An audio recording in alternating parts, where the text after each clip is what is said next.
I'm sure that we all grew up with at least a can or two of Campbell's soup in the kitchen at all times. There's something comforting about popping open a can of Campbell's soup even today. It's easy to forget just how revolutionary the idea of condensed soup was, and Campbell's was the company that created it. It started way back in 1869, when Joseph Campbell, a fruit and vegetable vendor, and Abraham Anderson, a commercial canner, opened a canning factory in Camden, New Jersey. Originally named Anderson and Campbell Preserve Company, the company's best seller was beefsteak ketchup. In 1877, Campbell bought Anderson out and renamed the company to Joseph A. Campbell Preserve Company. The company focused on canned tomatoes, condiments, jellies, and vegetables.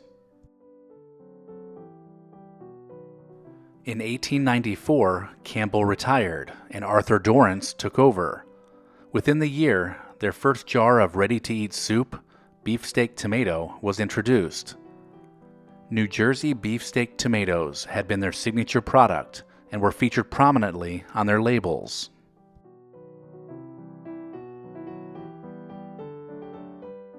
It wasn't until 1897, long after founder Joseph Campbell's retirement, that chemist John Dorrance, nephew of Arthur Dorrance, perfected the process for creating shelf-stable condensed soups. Soups were inexpensive to make, but very expensive to ship. Dorrance realized that if he could remove soup's heaviest ingredient, water, he could cut costs. He officially invented the process of condensing soup, leading to smaller packaging of cans. The original labels for Campbell's condensed soup line were actually orange and dark blue. A year later, the colors changed to red and white, after Herberton Williams, the company's general manager at the time, saw a University of Pennsylvania versus Cornell football game. He was impressed by Cornell's new red and white uniforms and proposed the change. In 1900, Campbell's won a bronze medal for product excellence at the Paris Exposition. The medallion was added to the can label and can still be found there to this day on their original soups, such as tomato and chicken noodle.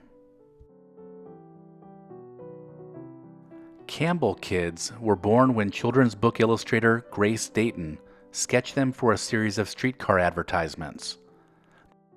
They were created in 1904, and it was her husband, Theodore, who actually worked in the Campbell's advertising department when she added the kids to one of his layouts.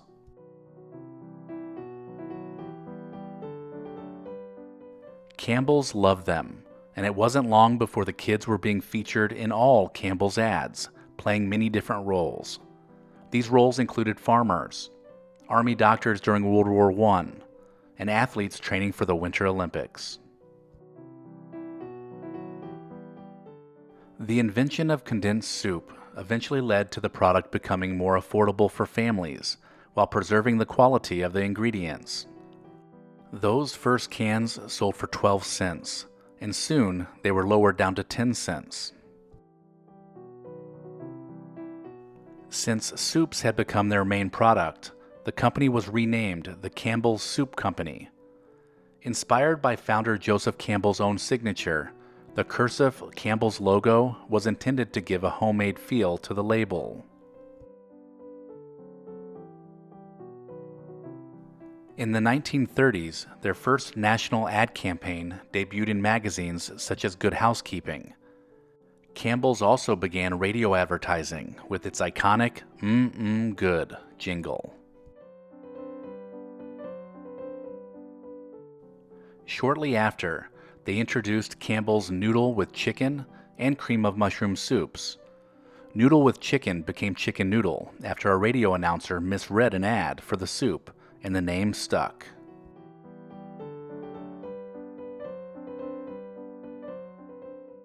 Campbell test kitchens opened up in the 1940s, with professionally trained home economists developing recipes using condensed soups, many of which would become classics. The inventive cooks first came up with the ideas to use tomato soup to make spicy cakes. They also designed a fruit and nut British-style pudding.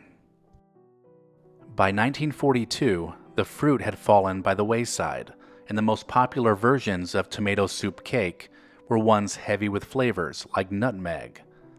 Tomato soup cake was popular during the days of wartime rationing, and even got a complete makeover after the war years. Campbell's first television commercial premiered in 1951. Shortly after, they went on to sponsor highly rated shows, including Lassie and Peter Pan. In 1955, Campbell's home economist Dorcas Riley created the iconic green bean casserole recipe with only 6 ingredients.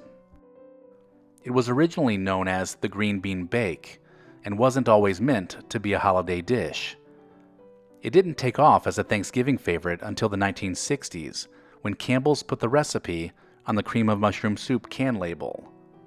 It has been an iconic side dish at every Thanksgiving ever since. In 1962, pop artist Andy Warhol debuted his famous paintings of Campbell's soup cans in Los Angeles. There were 32 canvases, each depicting a different kind of Campbell's soup. The hues of red and white vary slightly, and one can of soup is missing the gold band. The work he did eventually launched his entire career.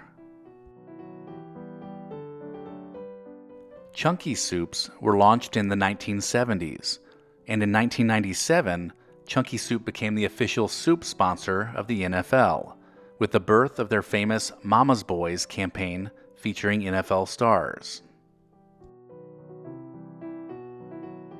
They might still be called Campbell's Soup, and we might just think of them in terms of those iconic red and white cans, but Campbell's actually owns a number of other companies. These include Franco-American Food, Pepperidge Farm, Prego Pasta Sauces, V8, and Pace Foods. They even introduced SpaghettiOs as the greatest invention since the napkin. Campbell's has spent over 150 years stocking our pantries with quick and easy meals. Whether it's the longing for the familiar days of our childhood, or just the comfort of your favorite flavor of Campbell's soup, this brand has been a part of our lives forever and will continue to be a favorite, especially on those cold winter days. So what are some of your favorite memories of enjoying Campbell's soup?